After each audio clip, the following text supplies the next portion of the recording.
এখানে আমি ইলিশ মাছের মাথা নিয়ে নিয়েছি। আজকে আমি ইলিশ মাছের মাথা দিয়ে একটি রেসিপি তৈরি করব। আমার পুরো ভিডিওটার সাথে থাকবেন আশা রাখি।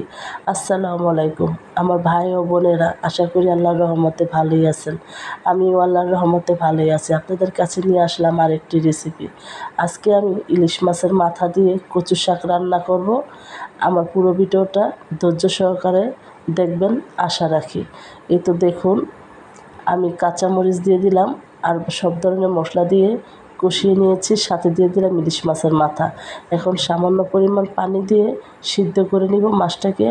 আর এদিক দিয়ে আমি কচু শাক আগে সিদ্ধ করে রেখে দিয়েছিলাম ফ্রিজে। এখন ফ্রিজ থেকে বের করে ইলিশ মাছের মাথা দিয়ে রান্নাটা করব। এই তো দেখুন, আমার কচু শাকটাও দিয়ে দিলাম।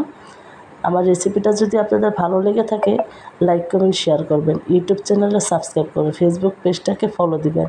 আর ওদিক দিয়ে আমার দুই ছেলে ডাকতেছে, আম্মু দেখে যাও, লালু আমাদের সাথে খেলা করতেছে। এই তো দেখুন, লালু এখন বসে পড়ছে, আর খেলা করবে না, ওদের সাথে ধুতামি করতেছে। আর এদিক দিয়ে আমার রান্নাটা হয়ে আসছে, দেখে আসি। এই তো দেখুন, আমার রেসিপিটা হয়ে গেছে।